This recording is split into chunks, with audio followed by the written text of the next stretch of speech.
convidados, meus senhores e minhas senhoras,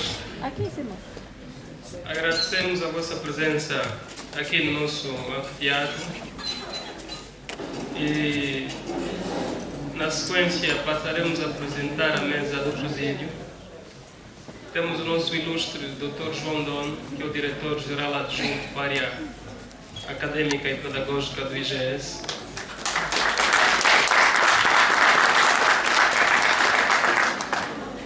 Temos o ilustre Dr. Vicente Neto, coordenador do curso de Gestão de Recursos Humanos.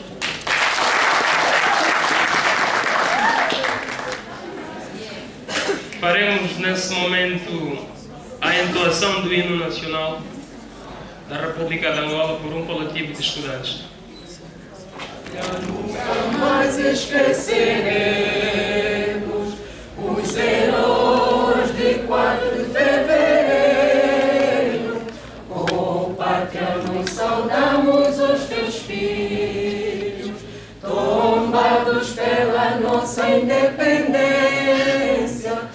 Honramos o passado, a nossa história, construímos o trabalho, homem novo. Honramos o passado, a nossa história, construímos o trabalho, homem novo. Angola vai de revolução pelo poder popular, pátria unida, liberdade, um só povo, uma só nação. Levantemos as nossas vozes libertadas para a glória dos povos africanos. Marchemos combatentes angolanos, solidários dos povos oprimidos. Orgulhosos lutaremos pela paz com as forças progressistas do mundo. Orgulhosos lutaremos pela paz com as forças progressistas do mundo. Angola vai ter revolução pelo poder popular, pátria unida, liberdade, um só povo, uma só nação.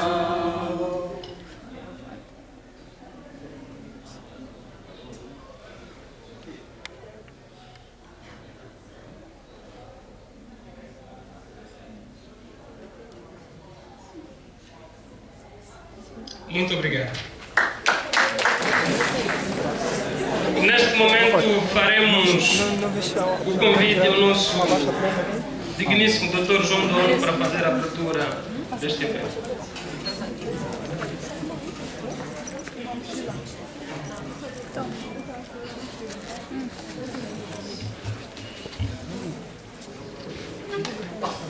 Bom dia a todos. Bom dia. Bom dia. Continua muito fraco. Bom dia. Bom dia. Ficou um pouco melhor. Vou começar a abertura desse ato a contar-vos uma pequena história. No feriado de sexta-feira de Páscoa, diz-se sexta-feira santa, não é?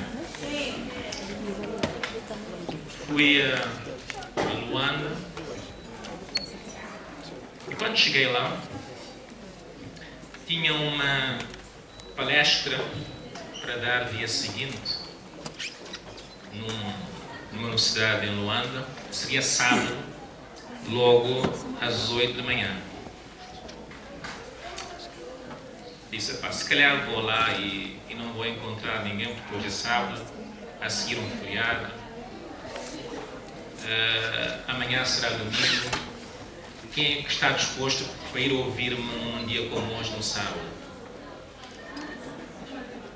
E quando cheguei lá, a palestra era logo às 9. Cheguei lá, encontrei o auditório, que é o dobro do nosso, completamente cheio de pessoas. E mais, a palestra não era grátis. Cada participante pagou 1.500 kwanzas para estar lá. Olhei para aquele público e disse, mas estes senhores devem ser malucos. Pagaram 1.500 kwanzas para vir me ouvirem em pleno sábado, a seguir ao feriado. Quando acabei a palestra, senti-me quase uma pessoa de Hollywood. Estudantes a pedir fotografia, a pedir autógrafo, coisa tal. Realmente, se calhar, sei alguma coisa, né? Depois eu perguntei-vos, como é que vocês conseguem mobilizar tantos estudantes num sábado, ainda por cima, pago, para vir ouvir uma pessoa que nem sequer nunca viram, nem ouviram?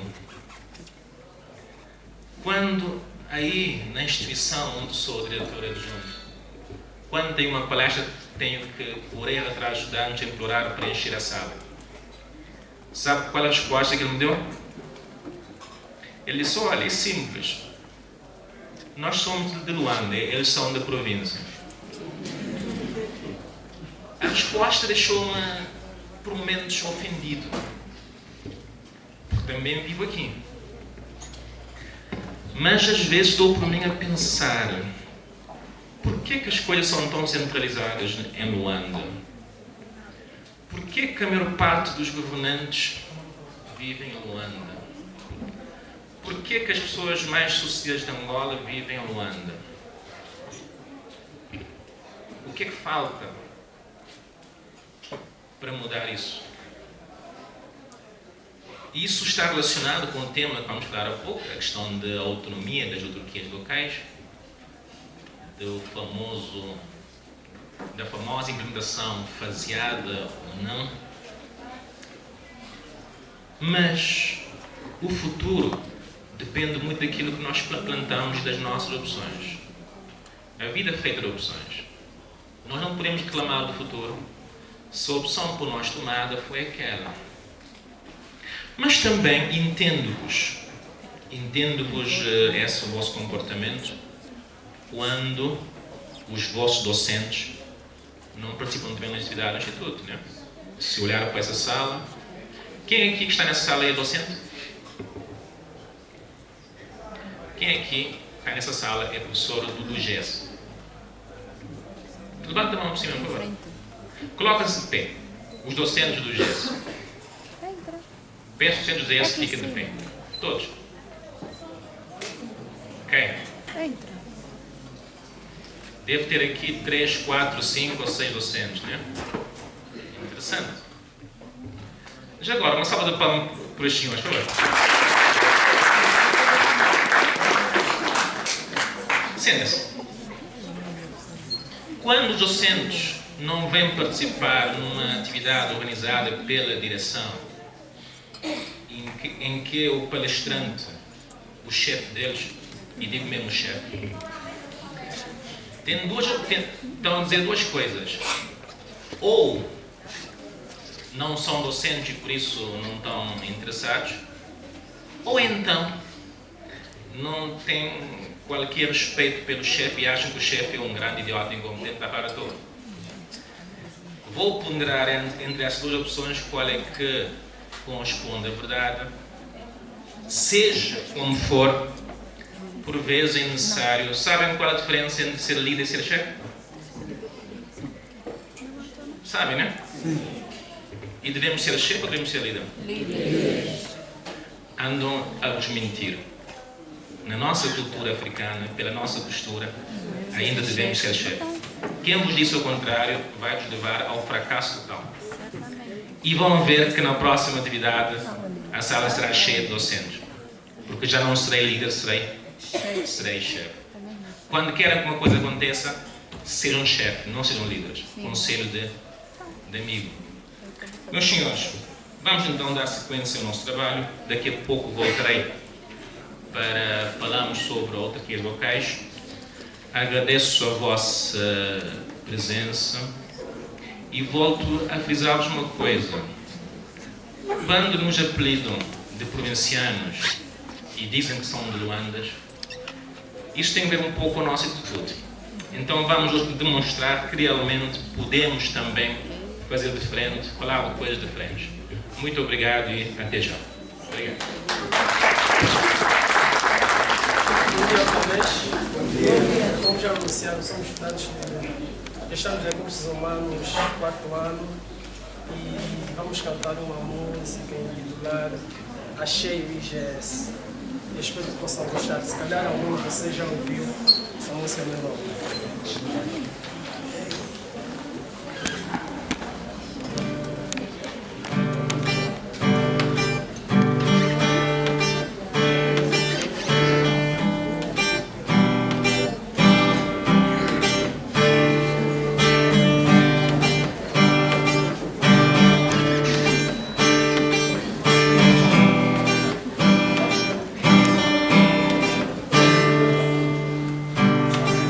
Achei agregou num sorriso do inocente que faz de tudo para mostrar o caminho para nós. Achei agregou na integridade do inocente que faz de tudo para mostrar o caminho a seguir. Achei agregório no caráter do estudante que aprendeu a respeitar quem com ele não pensar. Achei agregório na união dos 9 cursos que apesar das diferenças agregório vai formar. Gregório, a sua glória está na garra deste povo, no sorriso dos vicentes que se vê com esperança. Oh, Gregório, a sua força está na garra dos estudantes de dia e noite, velam por ti. Gregório, a sua glória está na mente deste povo, no sorriso dos vicentes que se vê com esperança. A sua força chama a mente dos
gestão de recursos humanos.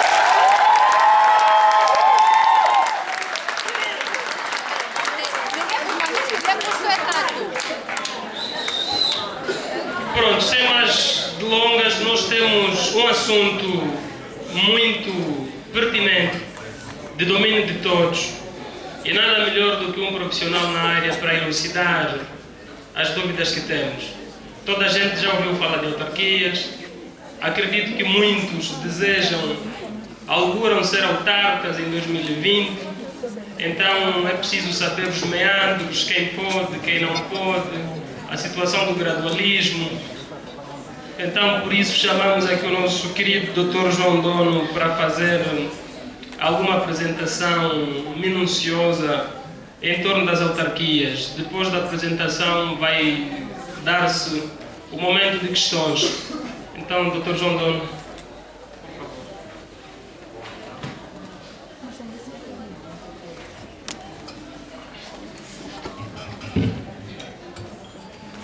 Mais uma vez, bom dia. Continua muito fraco. Bom dia. Bom dia! Melhorou um pouco mais. Ok, senhores. Vamos, durante 15 a 20 minutos, falar de uma forma descontraída sobre um assunto muito sério e que merece a atenção de todos nós. Vou começar essa apresentação por levantar algumas questões. Primeiro, quem aqui gostaria de ser presidente da autarquia daqui a uns anos? Só? Ok.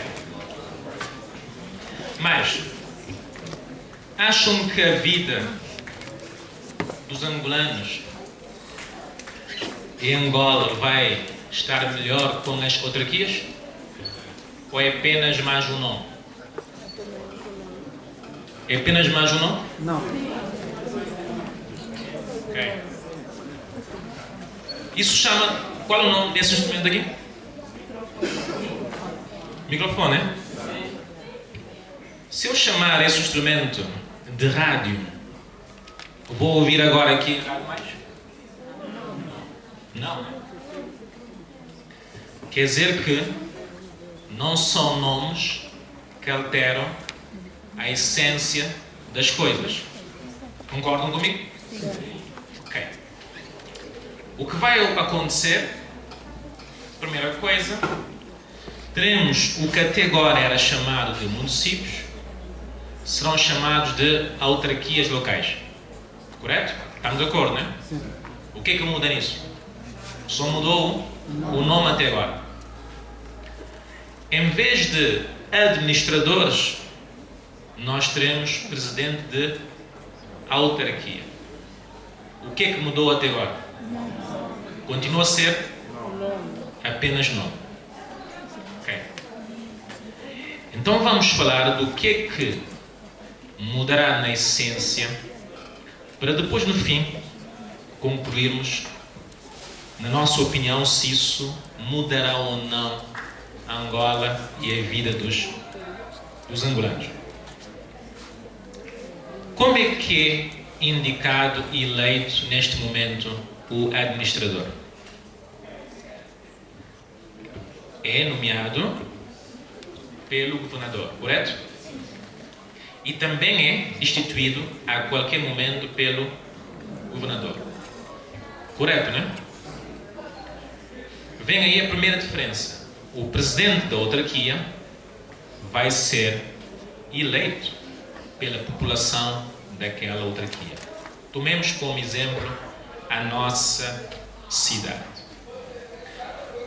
A partir da implementação das autarquias locais, o presidente da autarquia será eleito pelas pessoas que residem na cidade de Lubango e vai permanecer no poder pelo tempo do seu mandato, 4 ou 5 anos, consoante vier a ser decidido pela lei.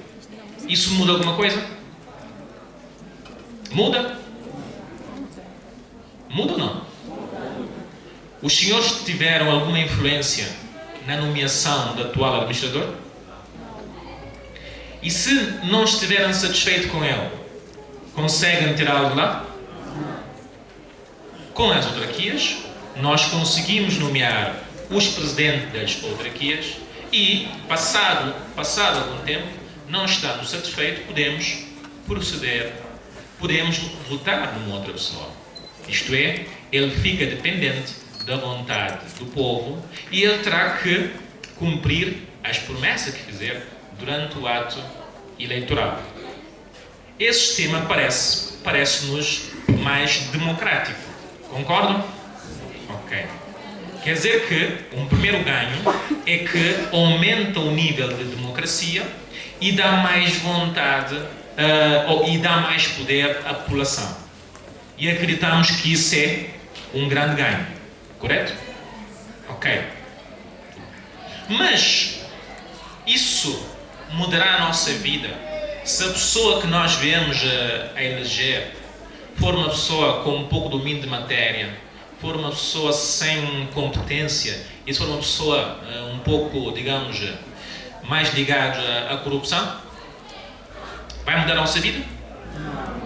Logo, a nossa decisão na hora da escolha de quem votar é determinante. Neste momento, para se chegar ao poder, é preciso estar vinculado a um partido político.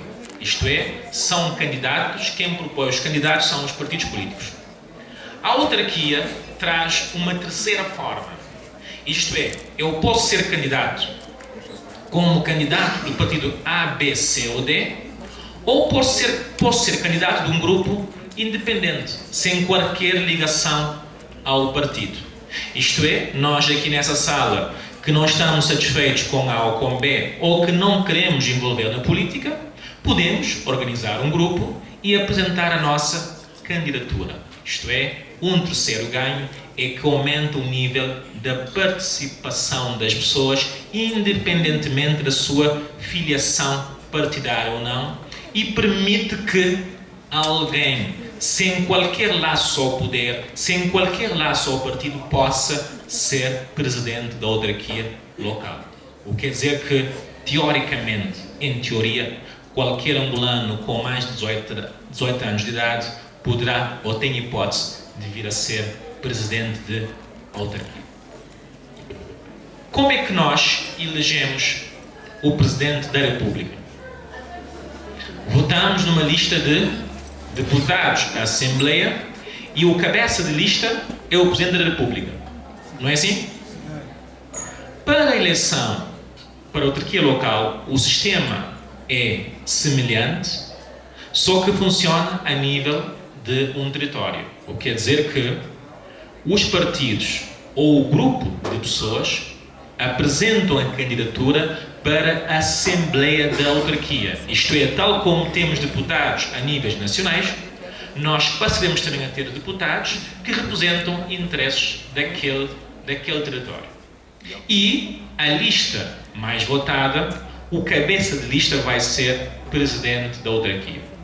E a Assembleia da Autarquia será constituída por deputados, poderão ser deputados do partido A, B, C, D ou do grupo de pessoas, na percentagem do número de votos. Isto é, poderão ter deputados de todos os partidos consoante a percentagem de votos. E depois, o presidente da autarquia vai trabalhar com um grupo de pessoas que a Constituição chama de secretários, que serão indicados por si. Este é o modelo que está consagrado na nossa Constituição. É bom que fique claro que neste momento não existe mais nada escrito em termos de leis sobre autarquias locais que não seja os artigos consagrados na Constituição. Tudo o que está, o que se pensa, o que se projeta sobre o seu funcionamento, sobre o seu financiamento, sobre os seus poderes, sobre as suas funções, estão ainda por serem definidos por lei. Quer dizer que temos um longo tempo para tomarmos as decisões sobre aquilo que deverá ser o modelo apropriado para autarquias locais. A autarquia local já foi experimentado em vários países, alguns países africanos como Moçambique e Cabo Verde, alguns países europeus, primeiramente Portugal, e hoje todos reconhecem que a sua implementação trouxe um grande ganho para o país e que contribuiu seriamente para o desenvolvimento do país. Isto é, ter o poder descentralizado permite maior desenvolvimento, permite maior igualdade, porque leva-se o poder da decisão até chegar até a população.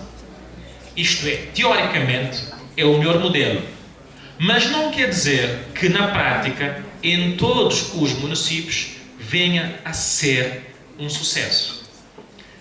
A Constituição diz que a autarquia terá funções e poderes em diversos domínios e elenca como a nível da educação, a nível da saúde, a nível do seu património, a nível da cultura, a nível do desporto, a nível de infraestruturas.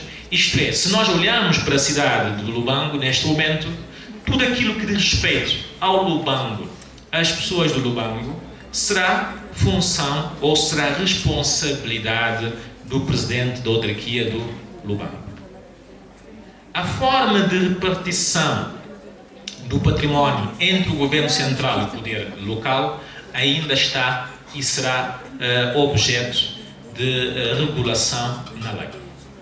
Ora, se o Lubango terá essas funções de tratar da educação, da saúde, do bem-estar, das ruas, de todas as pessoas que estão aqui, é preciso que tenhamos condições. Se eu quiser fazer um bom calulu com fungo, vou precisar de quê? Preciso de quê? Não percebi. Digam, eu não sei, quero aprender. Como é que se faz um bom calulu? Quais são os ingredientes? E se eu não tiver esses ingredientes, consigo fazer? Não consigo, né? Quer dizer que, antes de falar em ter um bom calulu, tenho que pensar em encontrar e ter os ingredientes. Concordam comigo? Ok, muito bem. Quem aqui faz parte de uma família de 10, 20 irmãos? De 10 para cima. Às vezes é complicado quando vivemos em casa com muitos irmãos, né? A mesada dos pais não chega para todos. Nós temos que dividir os quartos porque não há quarto para cada pessoa. Temos que partilhar a cama. É um pouco chato, né? Concordo. Eu também ficava muito chato quando tinha que dormir com os meus irmãos. Sobretudo numa cama assim muito pequena. E ficava com muita inveja dos meus amigos que viviam em apartamentos com quartos, suítes. E quando eu ia visitar os meus amigos, ficava com inveja e até com um pouco de raiva dos meus pais. Pá. E perguntava, meus pais também não são ricos porquê? Pá. E queria muito viver sozinho. Queria muito ter a minha autonomia. Mas, quando saí da minha casa, dos meus pais, para viver sozinho, foi aí que eu percebi que afinal a carne não custa caro. Foi aí que eu soube quanto custa um quilo de fuba. Foi aí que eu sei quanto custou um quilo de arroz. Isto é fácil pedir autonomia quando o dinheiro não vem do nosso bolso. Quando nós começamos a suportar as nossas próprias despesas, aí começamos a saber que afinal as coisas não eram assim tão fáceis. E quando eu reclamava dos meus pais que não me davam isso, aquilo, depois hoje percebo que também não consigo dar aos meus filhos. Isto é, com isso quer dizer que a autonomia implica responsabilidade, implica andar pelos próprios pés, logo implica acima de tudo ter condições financeiras para o efeito. Concordam comigo? Numa casa de 10 irmãos, nem todos estão em condições de viver sozinhos. Ou porque um não tem ainda um emprego, ou porque não tem ainda um património, seja qual for a razão, mas ainda não tem. E é quem sai da casa porque partilhava o quarto com o irmão, e depois que quer voltar, porque onde ele foi, afinal nem cama ainda existe.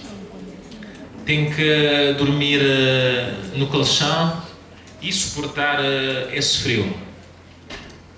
A vida, a sociedade é feita de pessoas.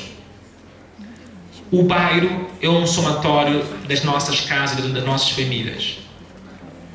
A nossa aldeia é somatório das nossas famílias. O nosso município também é somatório de famílias. Isto é, se eu não tenho casas organizadas, quer dizer que a minha aldeia também não está organizada. E se eu não tenho na minha aldeia saúde, escola, formação, e como eu quero ir longe, como quero ainda também chegar longe, faço o quê? Mudo de aldeia e vou procurar de onde tem melhores condições. O ser humano procura onde tem melhores condições. Essa é a regra da vida. Todos nós o fazemos. O que quer dizer que, se eu chamar um município hoje de autarquia, a escola que nunca existiu não vai existir hoje, né? Ou vai? Se eu chamar um município de autarquia, o hospital que não existia passa a existir? Se eu chamar um município de autarquia que não tem recursos humanos suficientes, esses recursos vão aparecer? Se eu chamar um município de autarquia que não tem emprego, este emprego vai aparecer?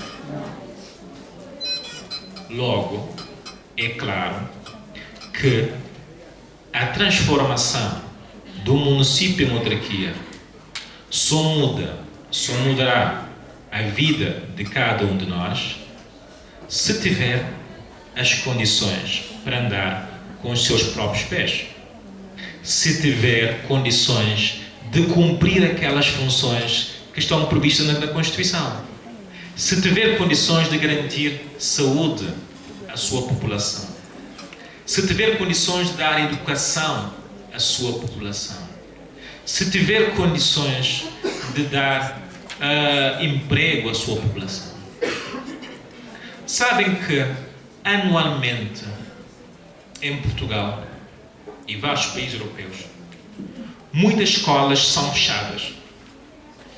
Quando aqui nós estamos a construir escolas, em países europeus temos escolas primárias e secundárias que todos os anos fecham. Sabem porquê? Sabe? Por falta de crianças, por falta de estudantes. Não é por falta de professores, é por falta mesmo de pessoas. Isto é, não havendo condições, as pessoas começam a mudar para onde tem condições. E aquilo que nós passamos a chamar de município, de autarquia, apenas vai ter lá a casa do presidente da autarquia e o local onde funciona a administração. Porque ninguém vai vir para um sítio sem condições. Mas acham que o nível de corrupção ou quem é corrupto é só quem chega ao governo central? Que todos nós que estamos aqui somos pessoas sérias e perfeitas acima de qualquer ato lesivo do interesse público? O poder corrompe as pessoas. Em países europeus ficou, mesmo no Brasil, ficou registado que a maior parte da corrupção estão ligado às autarquias locais. Isto é, acaba-se por dar muito poder a quem nunca teve poder e não está em condições de exercer aquele poder. Consequência, comete ilegalidades, faz desvios e acaba por lesar ainda mais os interesses da população. A descentralização, teoricamente, é o melhor modelo. Mas é o melhor modelo no pressuposto de que as condições estão criadas. No pressuposto de que onde vamos levar o poder tem as condições básicas, nomeadamente a nível de recursos humanos. Porque se eu colocar $1 bilhão em mãos de quem não sabe gerir, aquele dinheiro todo vai desaparecer. Quando se fala em autarquias locais, falamos muito de se todos os municípios estão em condições de serem autarquias, ou se deve ser de uma forma faseada, e se todos os poderes devem ser transferidos, ou também se deve ser de uma forma faseada. Por aquilo que eu já disse, já devem perceber que a minha opinião é que deve-se começar primeiro pelos municípios com melhores condições e só depois, quando tiverem condições, então implementar nesses novos municípios. Não faz sentido chamar de autarquia, dar autonomia, dar poderes, dar funções a quem não tem condições ainda de o fazer. É preferível criar as condições. Mas isso leva-nos a uma outra pergunta. Se durante esses anos todos, esses municípios não tiveram condições, será de um ano para o outro é que vão ter?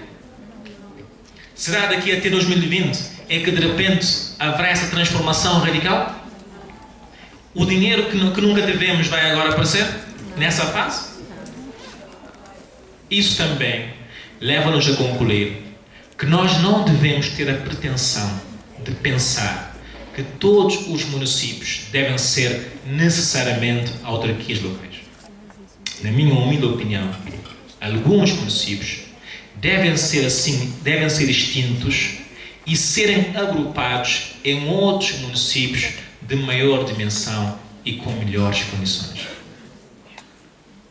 Para fazer qualquer coisa com sucesso nos dias de hoje, é preciso, antes de mais, para além de vontade de fazer, é preciso o quê? É preciso dinheiro. Sem dinheiro, hoje não se faz nada nesse mundo. Pensar o contrário é pura ilusão.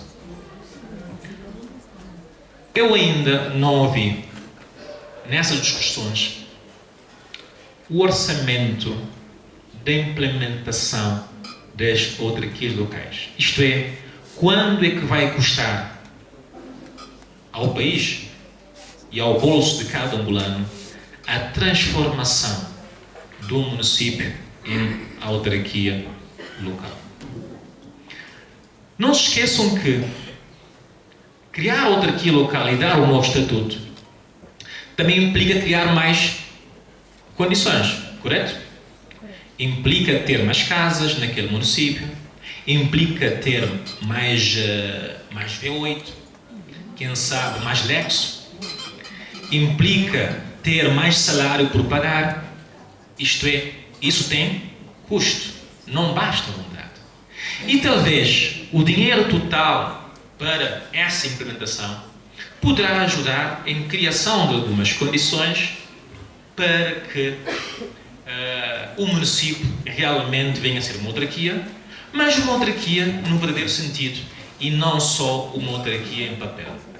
Se decisões em decretos transformassem a vida das pessoas, todos os países estavam ricos e desenvolvidos, porque era basta aprovar em Assembleia. O que muda a vida das pessoas é realmente a criação de condições reais e não fictícias, é realmente o trabalho de cada um. Se nós pensamos que as autarquias locais terão um financiamento próprio, terão o seu património, esse património tem que sair de algum lado. Isto é, poderá sair em parte também do nosso imposto. Uma outra pergunta que fica é: qual será o aumento na taxa dos nossos impostos?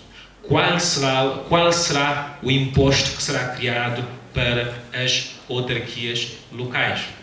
E se com isso não ficaremos com menos dinheiro no bolso, se não houver, a par disso, uma criação forte de empregos? Resumindo, para dizer que quando se fala em... Qual é a expressão que mais ouviram sobre isso? Gradualismo funcional e territorial. Isso é apenas uma discussão teórica, sem qualquer sentido e um completo desvio àquilo que é as questões essenciais quando se fala de autarquia. Hoje em dia, quase todo o angolano conhece a palavra gradualismo funcional e gradualismo territorial. Mas fica a questão mais essencial. Em que medida isso mudará a vida do angolano? Qual será o custo disso? E resumindo, se teremos ou mais dinheiro?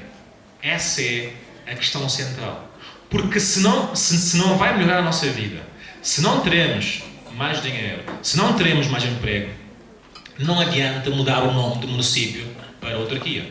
Concordam comigo?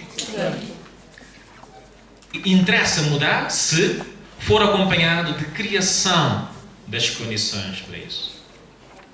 Mas, em todos os países onde tem esse regime, ficou provado que a maior parte dos presidentes da autarquia acabam por ficar anos e anos no poder, porque não há um limite de mandato. E quando mais tempo ficar no poder, menos desenvolvido é a autarquia local. Deve-se pensar, sim, se não se deve, ao contrário do que acontece em outros países, colocar um regime de mandato, ficar apenas 5, 10 ou 15 anos, não permitir que ele se recandidate passado um certo período. A autarquia local terá o poder de estabelecer contactos com outras autarquias de outros países de uma forma direta, fazendo germinações, fazendo parcerias. Em todos os países onde foi implementado, ficou provado que a maior parte de bolsas de estudos são conseguidos através de autarquias locais, com parcerias com outras autarquias. Será que nós conseguiremos fazer isso? Será que nós conseguiremos levar e trazer estudantes para estudar aqui em Angola e vice-versa? Os presidentes da autarquia terão poderes também para atrair investimentos para o país, investimento em diversas áreas que estão relacionadas. Será que teremos presidentes capazes de fazer isso? Qual será o perfil que deve ter um presidente da autarquia? Quais são os requisitos que ele deve ter? Será que basta ter 18 anos de idade ou deverá ter alguma formação ou alguma experiência em gestão? Será que a candidatura deve ser reservada só a cidadão angolano ou deve-se permitir, como acontece em outros países, que estrangeiros residentes também sejam candidatos? São questões essenciais que devem ser discutidas. E não discutir se será ou não faseada. Isso será necessariamente, porque não há outra opção, porque não há condições para o efeito. Meus senhores, estas são algumas questões que eu trouxe para reflexão desse tema e gostaria que me colocassem algumas questões mais interessantes do que pedir-me para falar do gradualismo funcional e gradualismo territorial. Para quem vai me perguntar isso, volto a dizer, meus senhores, isso é apenas, significa só isso. As autarquias locais devem ser implementadas pouco a pouco, fase por fase, começando por aqueles que têm melhores condições, depois passando pelos segundos. Depois, essa implementação implica a transferência de poder do poder central para o poder local. É preciso analisar se essa transferência será de uma vez só ou aos poucos, até nós estarmos seguros de que o modelo funciona bem e os autarcas estão em condições de governar bem a sua população. É tão simples quanto isso e pela nossa realidade, claramente que esse é o único caminho. Por isso, peço-vos que não me perguntem isso, mas perguntem-me coisas mais essenciais do que simplesmente falar nesse tema. Meus senhores, muito obrigado. Agora as vossas questões. Obrigado. Bem, sou Tatiana Susana Domingos. Eu gostaria de perguntar, já que estamos no curso de Ciências Políticas e Administração do Território, gostaria de saber por que o ordenamento do interrogatório ontem no telejornal anunciou a dizer que para ser presidente da Câmara não é necessário que seja residente do município, pode ser residente de outro município. Se a princípio estava a dizer que o povo é detentor do poder, o povo é que tem que eleger quem serão os membros que têm que trabalhar nas autarquias locais e ser o presidente da Câmara. Acho que ali tem algo que precisa ser um bocadinho esclarecido, porque o povo é quem elege quem serão os representantes como data. Estudante de Direito, primeiro ano, a minha pergunta é: o que é mais fácil de se realizar? A eleição geral ou eleições gerais ou autárquicas? E porquê? Bom dia a todos. Sou Peregrino Graça, estudante de Ciências Políticas e Administração do Território. A minha pergunta é a seguinte. Ontem o Ministro da Administração do Território e Reforma do Estado disse que os presidentes das autarquias serão eleitos pelos munícipes, mas quanto à sua destituição dependerá do Poder Central. O que o doutor tem a dizer a respeito? Será que seremos autônomos ou afinal não?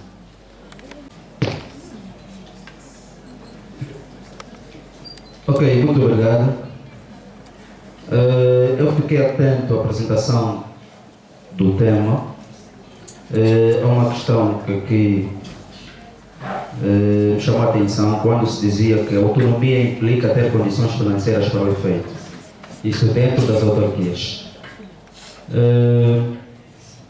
Tendo presente esta afirmação, eu gostaria de saber que requisitos, acho que nós vamos ver. Ok, gostaria de saber que requisitos então o presidente das autarquias, enquanto gestor principal do município, deve possuir, no sentido de se conseguir criar as condições financeiras para o efeito.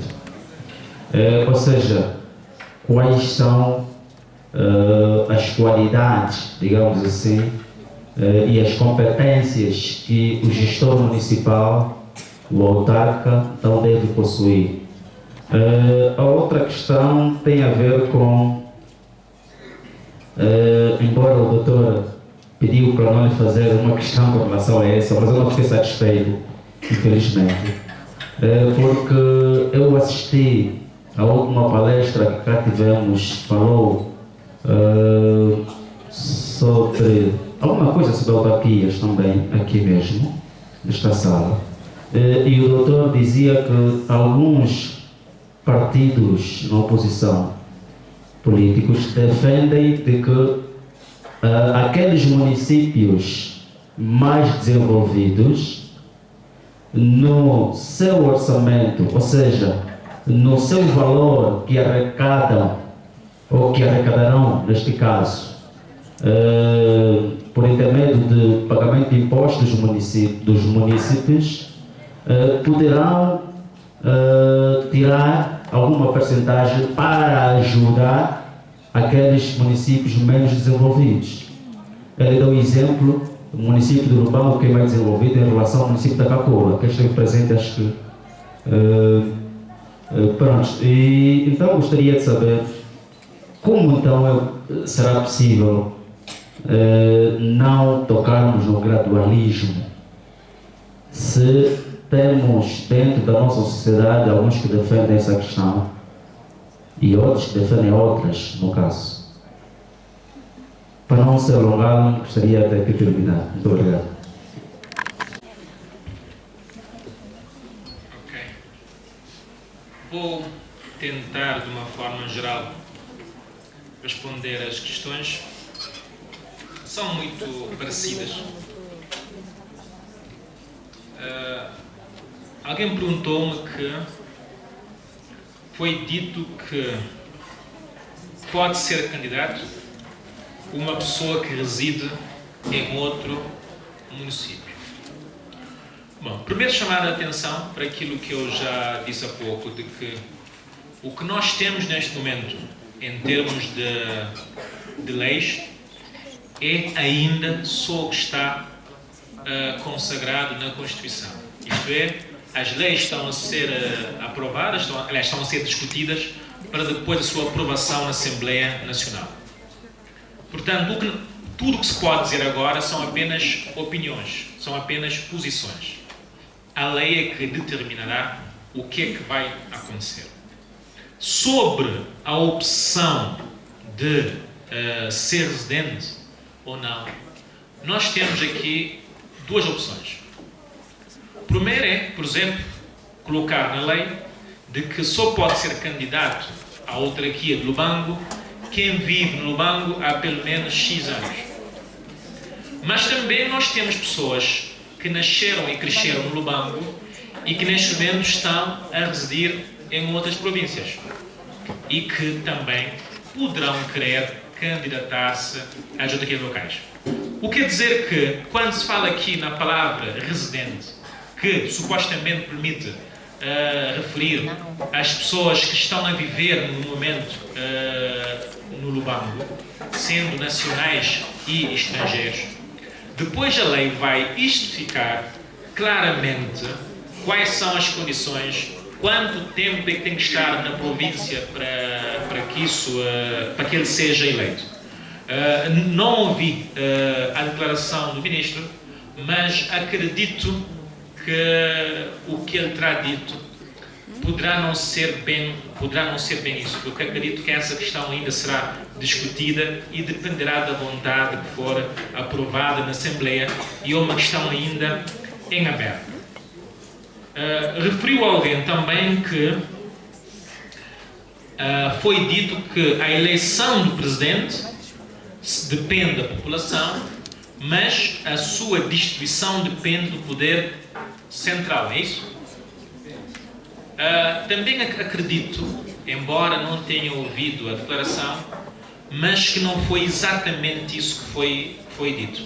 Porquê? Porque ele será eleito pela vontade da população daquela autarquia e depois irá até o fim do mandato e a população voltará a decidir se o elegerá ou não. Mas é claro, como acontece com qualquer pessoa em qualquer país do mundo, a lei vai colocar outras formas de saída para além do fim do mandato. Vamos supor uma pessoa que cometa um crime grave. Vamos supor uma pessoa que tenha feito algo que atende claramente contra os interesses da população. Isto é, a lei irá fixar quais são as condições em que a pessoa tenha cometido um crime que vai levar à sua destituição. Mas não será seguramente em caso algum porque o poder central não lhe quer e lhe manda substituir. O poder central deixará de ter esse poder. Ele não vai fazer como acontece com os administradores e os governadores, em qualquer momento ele faz isso. Não porque ele é eleito pelo povo e caberá ao povo decidir se renova ou não o mandato. Mas ninguém estará acima da lei. E a lei vai prever quais são as condições em que, havendo violações, haverá então a sua saída. Eleição geral ou eleição autárquica? Qual é mais simples? Qual é mais complicado? Ora, haverão eleições em números das autarquias. Se tivermos 100 autarquias, teremos eleições de 100 presidentes e de 100 autarquias, cada um com o seu processo, cada um com o seu custo. Se me perguntar qual deve ser o perfil para o presidente da autarquia Lubango, a resposta é o perfil que a população do Lubango entender ser mais conveniente. Porque serão apresentadas propostas, os programas, e caberá a cada um de nós optar por aquele que tem mais perfil, que aliás tem o melhor perfil, e daí a lei prevê também que o grupo de pessoas sem qualquer ligação partidária também poderão ser candidatos. Voltando outra vez à última questão, a questão tem a ver com esse problema, se a submissão deverá ser faseada, se deverá ser tudo de uma vez, e os partidos divergem de posição. Meus senhores, falando muito sinceramente, e embora não devia dizer isso, não devia, mas vou dizer, quando se estabelece em qualquer parte do mundo novas formas de poder. Para quem é que estuda ciência política, qual é a principal função dos partidos políticos? Exatamente. Okay? É alcançar o poder. E a autarquia local é uma forma que também, teoricamente, permite descentralizar o poder. Isto é, em alguns países nós verificamos que podemos ter autarquias em que os presidentes são mais da oposição do que do governo central. Ora, para quem nunca chegou ao poder, para quem nunca governou, para quem nunca teve a cadeira do poder, ter autarquia local é uma forma de dizer, olha, a cidade do Lubango é controlada pelo partido X porque é o partido que ganhou as eleições. O que quer dizer que, quando maior for o número de autarquias, mais facilmente um partido minoritário tem a hipótese de chegar ao poder. É ou não é? É simples esse raciocínio. Aumentando o número de... Quanto mais eleições houverem, mais hipóteses eu tenho de ganhar. É tão simples. Ora, para mim, que não está no poder e que ele vai chegar, esse é o meu objetivo. Quando maior for os municípios, melhor para mim. Ora, mas o melhor para o partido A, B, C, D não quer dizer que seja o melhor para Angola. E quando se estuda um novo regime, numa questão tão sensível, deve-se focar naquilo que é essencial, na questão de ser, na questão de procurar o melhor para o país e para os angolanos. Depois, com as autarquias, caberá a cada partido procurar a sua forma de chegar ao poder. Mas não podemos deixar que as estratégias políticas violem os interesses fundamentais do país. E volto a dizer, a única opção viável para Angola neste momento é seguir a implementação fase a fase. E não é só porque está consagrada na Constituição, mas é porque as nossas condições exigem até lá. Se nós tentarmos forçar, fazer mais do que aquilo que nós podemos, o que quer dizer que isso poderá ser um redondo fracasso. E a partir do momento que nós optamos pelas autarquias locais, nós não podemos mais dizer que aquele buraco que nós encontramos na estrada é culpa do governo. Porque aí é a culpa, antes de mais, daqueles que votaram naquele presidente da autarquia. Porque nós temos o poder de escolher quem vai gerir os nossos interesses. E ao falhar, temos que assumir a culpa que nós falhamos e esperar 4 ou 5 anos para voltar a eleger uma nova pessoa. Portanto, a delegação do poder também vai implicar a delegação da responsabilidade. Nós não podemos mais ir chamar a Luanda para resolver os nossos problemas. Devemos ser capazes, nós, de fazer. E temos que perguntar, estamos em condições ou não, de fazer ou não? Se estamos, sim. Se não estamos, é melhor ainda ficar com a ajuda de quem nos pode ajudar, se nós não temos por onde caminhar. Repara, eu não posso dizer que eu não quero mais boleia do Vicente se eu ainda não tenho o meu carro. É tão simples quanto isso. É igual raciocínio para qualquer instituição. Se eu ainda não tenho condições, eu não posso dizer que eu não quero aquela pessoa, que eu não quero esse regime. É claro que quando eu apanhar boleia do Vicente, o Vicente vai dizer, pá, espera um pouco porque eu ainda tenho que ir até ao milénio ou até ao Quero. Tenho que me sujeitar porque eu ainda não tenho as condições. Quem não tem as condições também não pode exigir muito. Logo, o foco deve ser a criação das condições em termos financeiros, em termos de recurso humano. Agora, se durante esses anos todos um pequeno município ainda não teve aquelas condições, não vai ter de repente. O principal acontecimento do município, da autarquia, vai ser imposto. Agora digam-me, como é que vamos explicar naquele município aí ao fundo que quando na sua baraca ele vender 1000 kwanza de grelhado, de cuca, de negola, que 20% ele terá que entregar à administração. Será que ele vai entregar ou vai fazer confusão? E se é fazer confusão, depois como é que eu pago o salário dos funcionários? já não pagam, né? E vão dizer, pá, afinal nós estamos bem e não sabíamos. Não vamos deixar para dizer isso, ai se eu soubesse. Vamos tomar as cautelas e fazer essa interpretação gradual, tal como exige a Constituição e tal como impõe, não exigir, tal como impõe as nossas reais condições. Meus senhores, espero ter respondido às vossas questões. Teremos mais oportunidades, espero eu.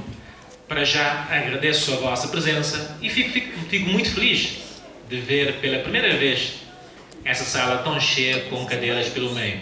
E espero que não tenha só por causa do comentário que eu fiz no começo, né? Ou foi? Não. Seja como for, é bom ver a sala assim. Muito obrigado, meus senhores. Foi um prazer. Agradecer ao Dr. João Don pelo conhecimento partilhado, por essa comunicação e esse feedback que foi positivo. Acredito que cada um sai daqui com mais conhecimento em torno das autarquias e que, pronto, vamos começar a interpretar de forma, vamos olhar com os olhos de ver. As autarquias não é uma varinha mágica que vai resolver os problemas do dia para a noite.